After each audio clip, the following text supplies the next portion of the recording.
I said, darling, even if they cleanse your wings, you can still fly. Hey, what's up, everybody? This is Lindsay Lerner, and you're listening to The Cost of the Status Quo. More people than ever are questioning why they do what they do and forging their own path. And on this show, I sit down with these entrepreneurs, trailblazers, creatives, and overall awesome beings to discuss the ideas, the opportunities, and the overall tips and tricks they're using so that the rest of us can do the same. This is The Cost of the Status Quo.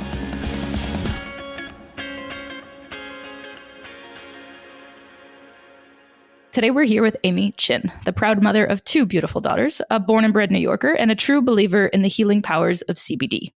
Can you think of a source or two of stress? How do you typically navigate it? Amy believes that we often need a more holistic approach to heal and has found that through CBD. She started her company, Calm Better Days, to spread the joy of CBD and dispel the inaccurate information that is frequently spread. Today, Amy is here to share her tips, tricks, and habits that she's picked up along the way while navigating the waves of life. Listeners, thank you so much for listening. It would mean the world to me if you subscribed, rated, and reviewed this. Welcome, Amy. Thank you so much for making the time to be here. Hi, Lindsay. Thank you for having me. I'm excited to be here. Let's take it back all the way. Where in the world did you grow up?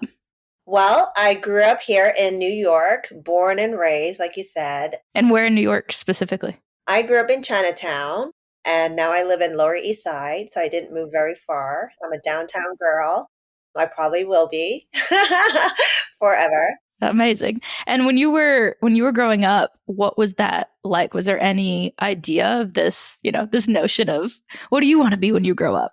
I thought I wanted to be a lawyer at one point, and that was probably because my parents wanted me to be one, either that or a doctor. I did not do either. I did product development. I worked at Federated, and then for apparel, and then went into restaurant management for another career. And then it was then that I had kids, discovered, or rather diagnosed with anxiety and postpartum depression. And that's how I got into plant medicine.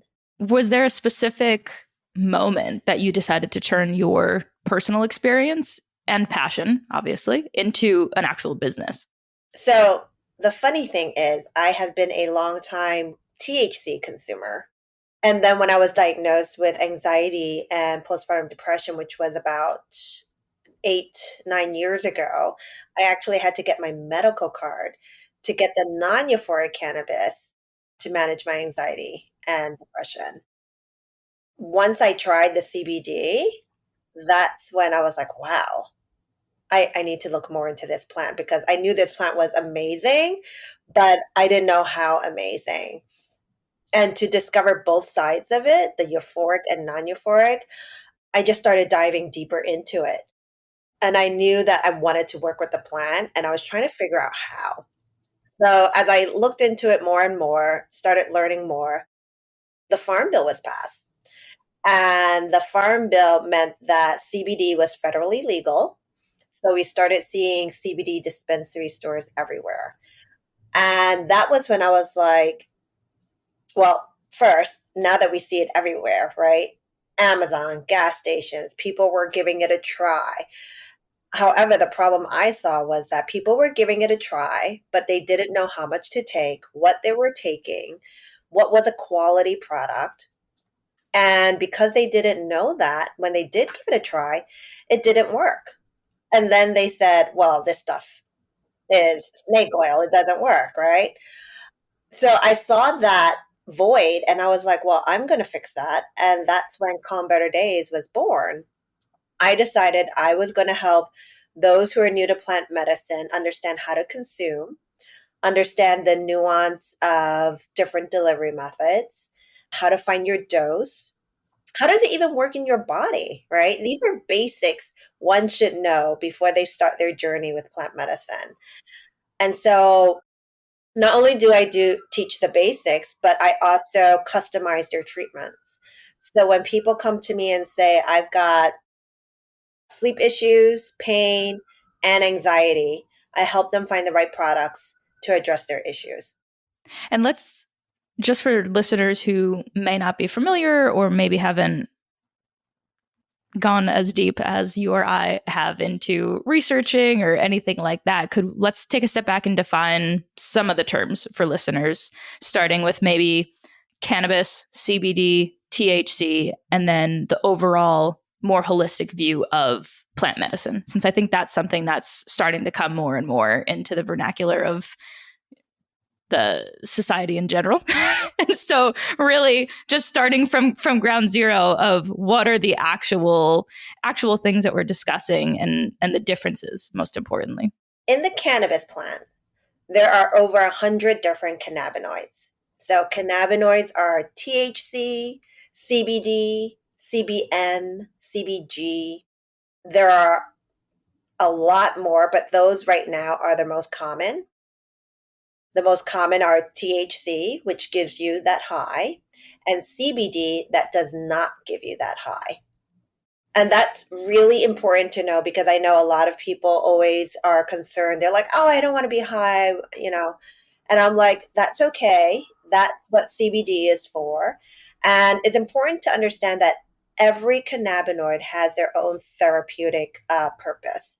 So just like CBD, you don't get high, THC, you do get high. However, they both can be used to treat pain, stress. What I'm trying to teach people is that there is a time and place for every product. So we want to think about what we want to address, our intention, right? And then the time and place. So, for example, if someone has severe pain and they need to go to work, they may not want to be high, which is totally understandable, but still want to treat their pain. And that's where CBG comes in, and you can combine it with CBD to treat that pain. And then they're done with work. They come home, they're not working anymore. And sometimes they still want to treat that pain, but now they can relax.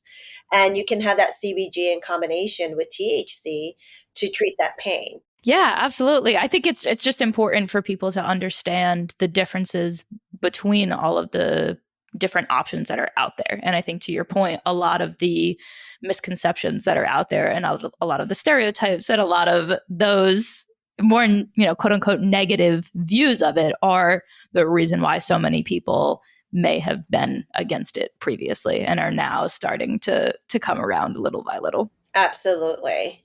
It's a matter of finding the right product for you, whether that's with the high, without the high, and during different parts of your day. Yeah, absolutely. And for you, I think that ties into another question that I would have, which is what to you is mindful consumption of cannabis? So I really believe in listening to our body. Our body tells us what we need, right? And that goes into our dose, which I believe our dose mimics the rhythm of our life. And I think that sometimes we just kind of go through the motions and we don't stop to think, okay, what is going on right now? We know stress are external factors out of our control. And when things are hectic and, maybe a life-changing event is happening, it is okay to increase your dose. Just like if I am making great lifestyle choices in terms of getting adequate sleep, eating healthy, and, practicing my spirituality and probably managing my stress better with all of that, right? Then I also can decrease my dose.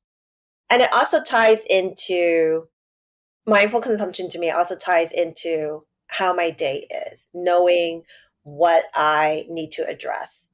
So for me, with anxiety, my mornings are always gloomy. I wake up with that dark cloud and it's saying, hey, welcome to another great day. So, and knowing how my anxiety mind works, my mind is everywhere. My running task is going, and then I'm feeling overwhelmed and then paralyzed, and then I'm unable to focus and be productive. So for me, I take my CBD right when I wake up because I need to set the tone for the day. I want to start off grounded. and to really address those anxiety symptoms. So I'll probably redose 2 to 3 times a day because tinctures last for about 4 hours to get me through the workday. And then depending how my night goes, if I have to do more work or, my work is done, my kids are in bed, then that's when I will go for my serious relaxation and use THC. And sometimes that really helps me reset because sometimes when I'm going through my production mode, right, I notice that I'm not giving my mind the time and space for those thoughts to come out because I'm always busy running, doing this, doing that, checking everything off my list. And so when I actually sit down and pause, I can hear my thoughts clearly and sometimes find answers to things or questions I've been like thinking about but couldn't find an answer to. And it almost seems like the answers are there, but they're out of the box. And I just allowed it to come out and realize, wow, I had the answer all along. And I think, at least in my experience anyway, it feels like we really haven't been listening to our bodies, especially in the United States, especially in New York City of all places. Oh yes, hustle It really, culture. Yes. yeah, it really feels like we haven't listened to our bodies in so long, and it seems like it's almost a new practice, at least in my experience, being able to dive into whether it's meditation or yoga or just pausing, to your point, and allowing for that space. And with this new practice in mind, is that part of the reason why there's so much fear, do you think, around cannabis products? I don't think so. I think a lot of people, from what I hear, is the fear that they'll be addicted. And I do understand that some people are also consuming in the wrong way. They may be consuming to numb the problems instead of addressing it, which is a very easy slope. I get that. What's that difference for you? How would you define either of those? Because there is, and I've experienced too, there's the escape, Mm-hmm. Yes. and then there is the, I would say, the enhancing of your lived experience and being able to navigate through whatever it is that's transpiring. So for me, I do think that once in a while we're allowed to escape, right? There are days when, you know what, I just don't want to think about anything, right? And I think that's allowed. Sometimes we're so busy doing thinking that we just need to veg out. So I would say for me, as long as you know that you're giving yourself time and grace to sometimes just be, that's okay. But if we're doing it all the time and we're not addressing any issues in our life and happen to find ourselves in the same situation again and again, then yes, we are totally not being mindful about our consumption. Um, so I would say that's the difference. And I would say also that cannabis is not addictive. And at the same time, I understand there are addictive personalities, which can be, you will be addicted to anything. Doom scrolling on Instagram, video games, coffee. These are all things we can be addicted to. So we have to, be mindful of that too.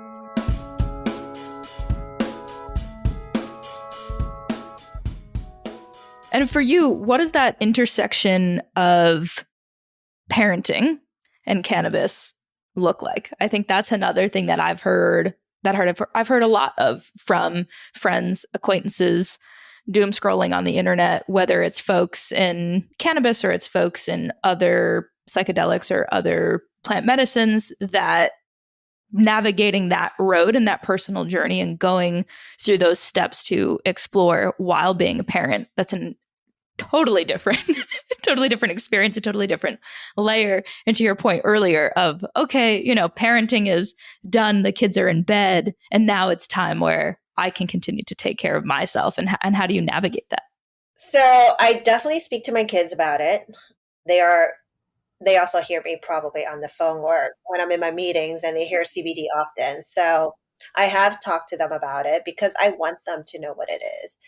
Part of destigmatizing it is talking to your kids about it, just like you would talk to them about alcohol, sex. And I refer to CBD, THC, all as plant medicine, all as cannabis. There was a time when New York was not legal. I only used the word plant medicine and CBD because I did not want child services, CPS, or to be called, right? But now that it is legal, I do use the word cannabis. And I let them know that this is something adults, when you're an adult, you can think about if it's right for you. But I talk about how it's mommy's medicine and that it helps me be a better person. I do use a vaporizer, so they will see me using a vaporizer, and they know that it's mommy's stuff, not to be touched by them. And I have a closet that I put everything in away where it's locked. Totally. And could you touch on a bit of brief history around the legality of cannabis products in general, and perhaps even dig a little bit deeper into why things have played out how they have? Well, there's a whole war on drugs. It started off there, which was really to incarcerate brown and black people. And so, and of course, now you have the big companies trying to pharmaceuticalize the whole industry. And in New York, hopefully, they will write the regulations so that they are supporting social equity applicants first. CBD is now federally legal. And I think the concern with kids is mainly THC because we don't know the effects of THC on the undeveloped brain. And our brain is not fully developed until age 25.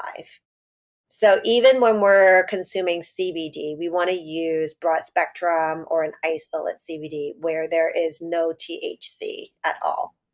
And even because CBD full spectrum has 0.3% THC. So that is the concern there. Although I do know some parents whose kids are consuming CBD for autism, other, epilepsy. So sometimes we have to really think about the benefits. Even moms with depression, we have to weigh the benefits. Is it better to be on a natural plant medicine or be on prescription drugs that just kind of numb you out or maybe some other side effect? Or if we don't use anything and we have suicidal tendencies, right?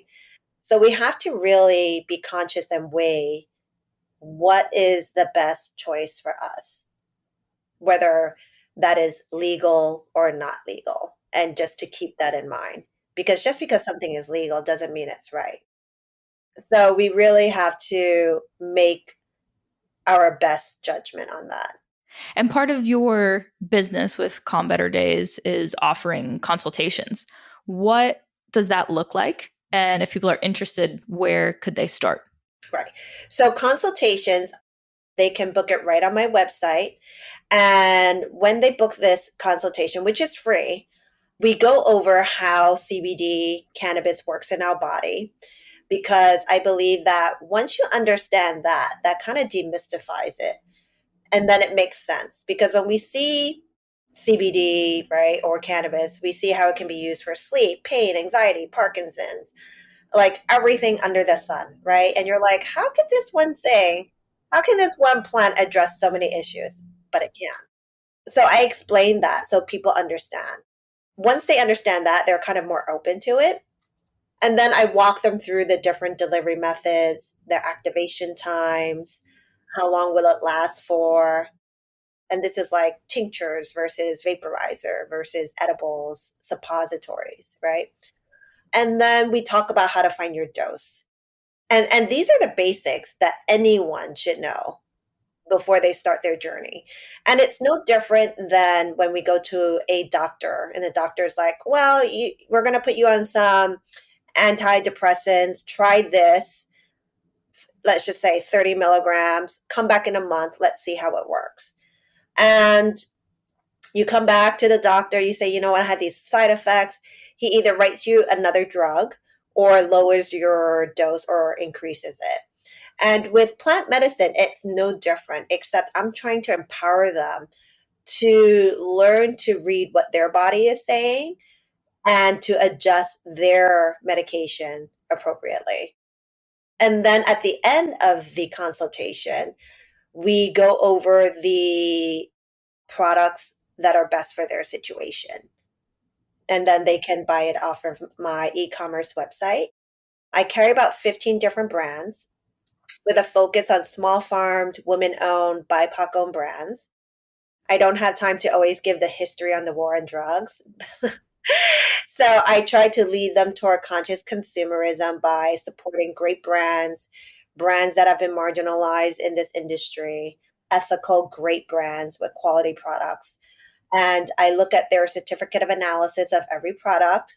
And I usually try out the product for a month before I carry it because I want to make sure it's safe. I want to make sure it works, what my experience is with it. And for you going through this whole process, it's been, nearly a decade now of all of the research and the experimentation and your personal lived experience. Are there any, I don't know, is it a school? Are they certifications? Is this more so still underground knowledge that's passed amongst a different community? What is that like? And what are the quote unquote qualifications for you to be able to be doing this work? Right. So there actually are a lot of schools right now popping up everywhere. I did get my certification with Dr. Mary Clifton, the cannabinoid protocol program, and also from Green Flower. So, and like I said, it doesn't stop. So even though I have that background, there's new stuff coming up every day. So I keep up with that, the current news. But definitely a good place to start is by getting a certification. And even Oaksterdam University, there are so many, and most of them are online too. So you can definitely, anyone interested, it is a good time to get into it. Yeah. And with all of these different updates that are happening, I mean, obviously this plant has been around. You tell me. Since the oldest plant was found in, I think, 2500 BC in southeast China. It was Okay, so buried a little in the while. tombs. Yeah, it was buried in the tombs with Wow. them. Yes. And is the cannabis plant, is that something I'm not familiar, and I don't know what your familiarity with like Chinese herbalism is, if any. Was that something, I mean, growing up in Chinatown in a Chinese American family, was that ever something that was discussed? Was this like a seed that was planted, for baby Amy, or complete opposite? Complete opposite. It You did say doctors and lawyers, so Yeah, my parents were completely against it. I remember one time they found it in my bag or somewhere. I don't know. And how old were you? I was early 20s. Okay. And they freaked out. And of course, I said, no, it's my friends. Not that ever works. But I was over 21. So Sure.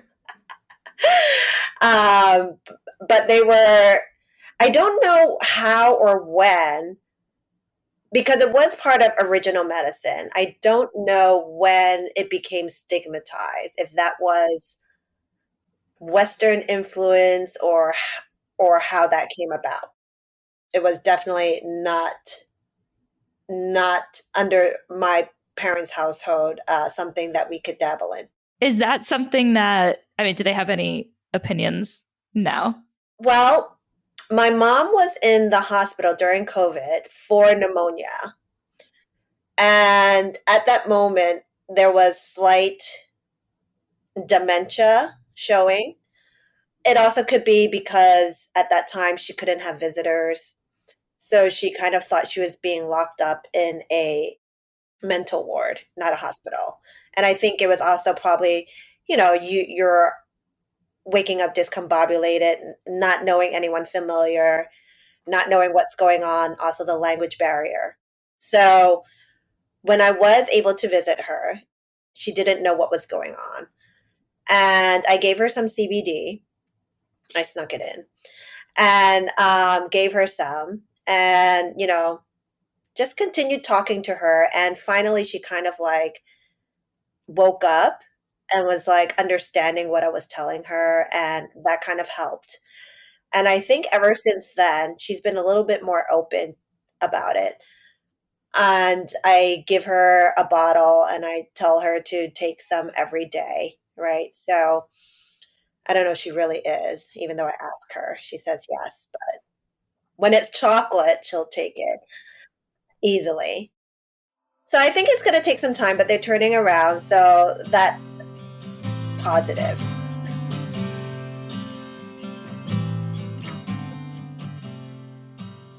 How do you navigate entrepreneurship and the uncertainty of entrepreneurship, especially in such a new industry that this is? Obviously, there's the uncertainty of entrepreneurship and business ownership in general. Then there's the uncertainty of being in a, being on the frontier of this new industry. And then on top, that's hard enough.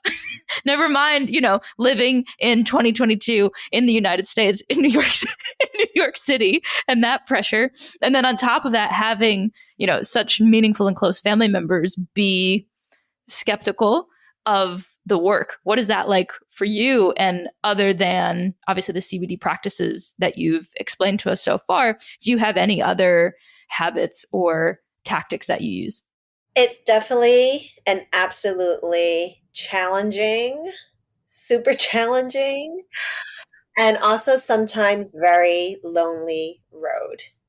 I have learned to surround myself with people in my tribe, people who are also in plant medicine, people who are also into mental health.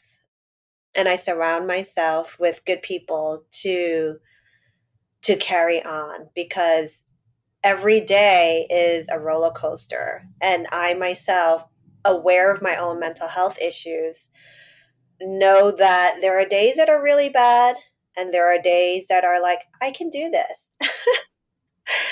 So it's definitely challenging, but I'm going to keep on going and continue to fight and educate those on plant medicine.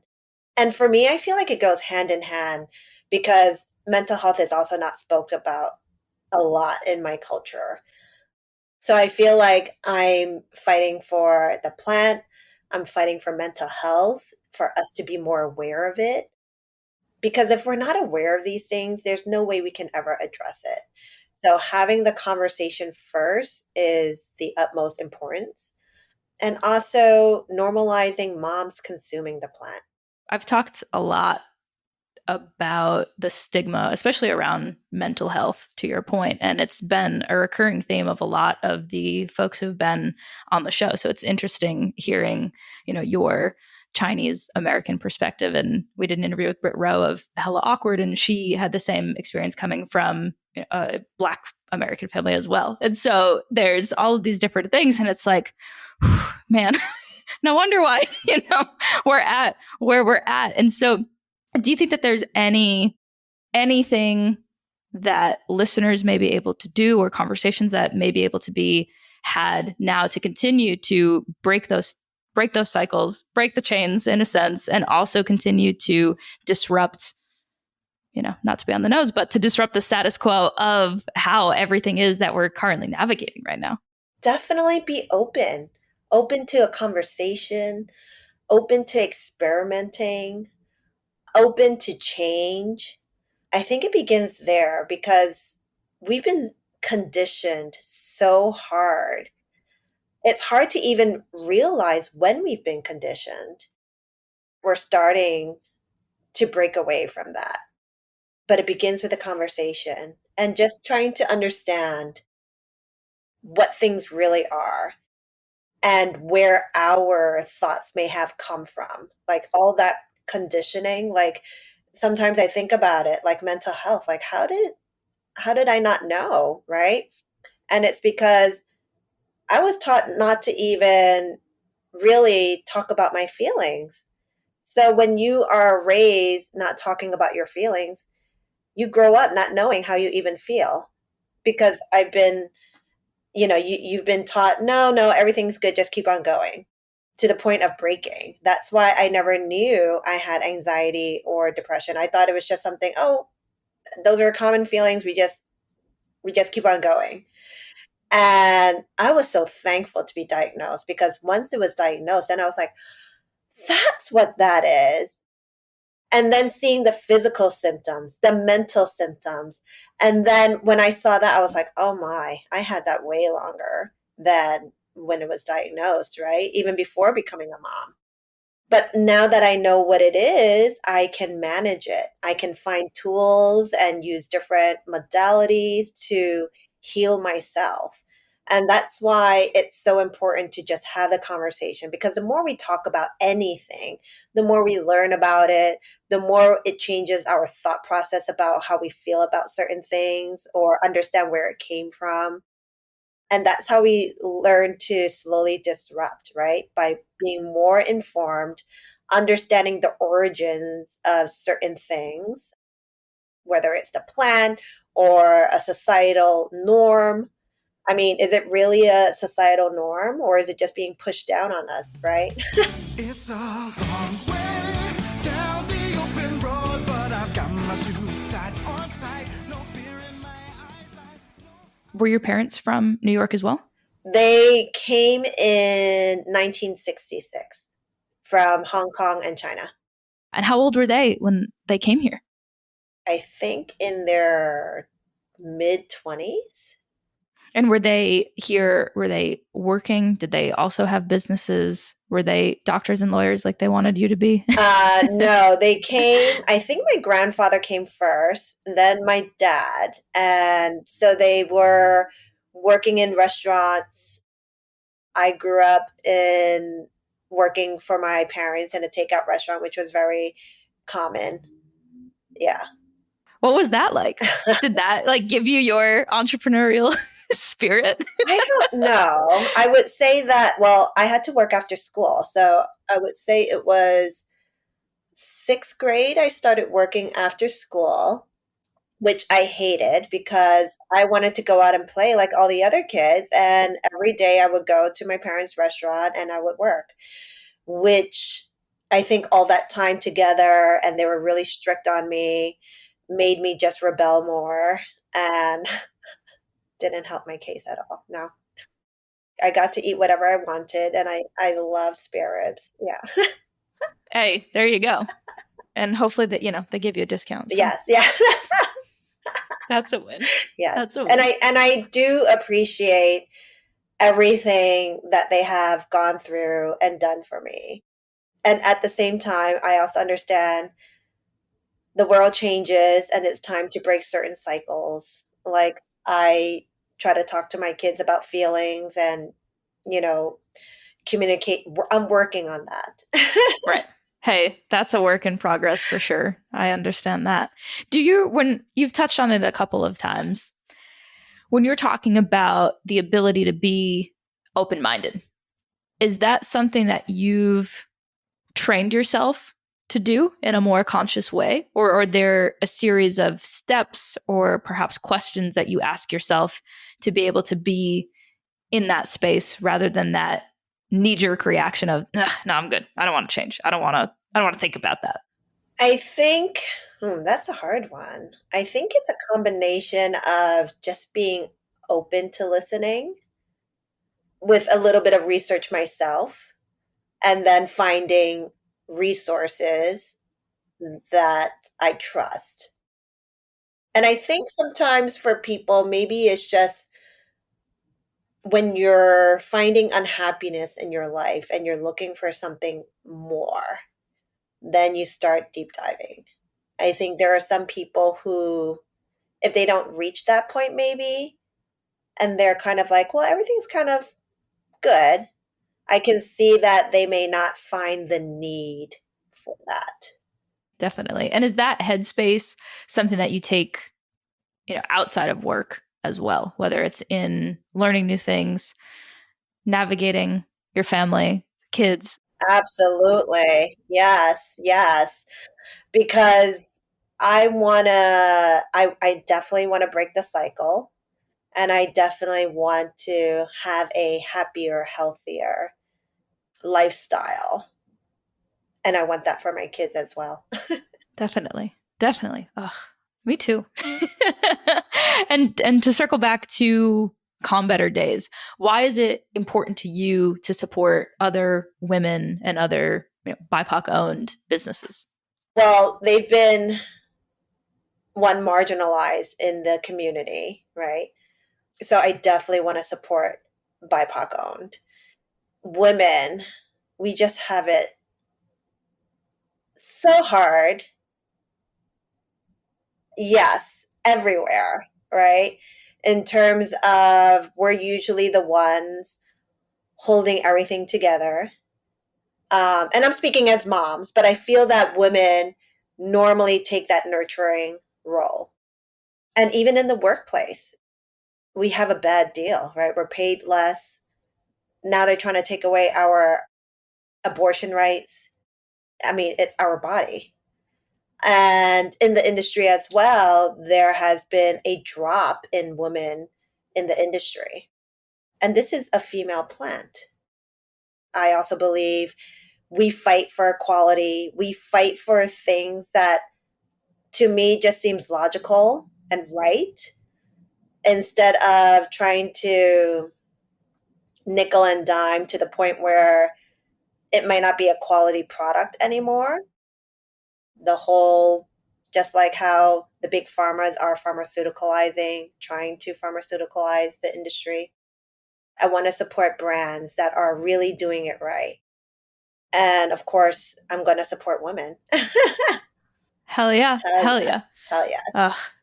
That was going to be one of my last questions. But before I ask you the last question, the second to last question is your thoughts, experiences, perspectives on why it is that big pharma is so widely accepted and it's okay to go to a doctor and get your whatever it is, your antidepressant, your anxiety medications, your and all of those things. Why is that okay? But booking a call with you and and having ordering, whether it's a tincture or an edible or something like that, why you think there is so much negativity towards that experience? Well, I definitely think that we've been conditioned to put our trust into doctors, right? That our doctors are doing us right, looking out for our best interest. They are, after all, a doctor. However, we also may or may not know that the big pharma does give incentives, right? And even the medication itself, you see commercials. Well, take this for this, but you may get side effects 1 to 100. Exactly. Did you catch that? Yeah. And sometimes I'm like, is this an SNL skit? Because this can't be real. You have the side effects longer than the whole commercial selling the drug for its symptom. Yeah. And for people to still think like, oh yeah, I should take that drug, goes back to conditioning. We're also so busy, right? I get that we don't have time to look into everything. So we put our trust into doctors. But I think we're slowly breaking away. That's why there's this whole natural green holistic movement, right? That's been going on. So hopefully they'll catch on. And I do, and it's hard. I get it. You want to trust a doctor has the best intentions for you, right? So they prescribe these medications. it takes some getting used to the idea of, well, maybe I should try something natural and holistic, plant medicine. And I think the worry is that they don't have anyone to guide them. And even besides me, there are naturopath, holistic doctors as well. So definitely start, well, yes, you have to do some digging, right? You have to look into it, which is why also on my website, I have also a page of integrative, natural, holistic doctors to refer that I trust, because I understand that it's hard to navigate healthcare in this country. Healthcare is completely broken. We love to shove processed food down your throat and have FDA have inadequate labeling, and US only bans like what, 20 toxins, whereas EU bans like 100 or 1,000. So it's definitely hard to navigate what is healthy for me in this country, down to the very doctor who prescribes you something that has 100 side effects. So there are options out there. It does take a little bit of research and time and effort, but I do believe that plant medicine is definitely, think of it as preventive. You know, I do believe medicine does have its place in the world, but I would love to, for myself, practice preventive and healthy lifestyle habits and keep to that until I need that medication from my doctor.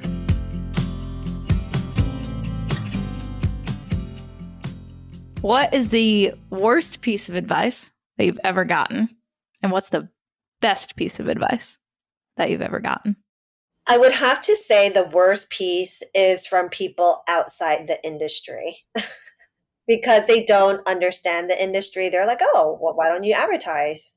And it's not their fault. They don't understand that because even though CBD is federally legal, because it's still tied to the cannabis plant, that opening a bank account is something you can't do. Regular advertising is something you cannot do.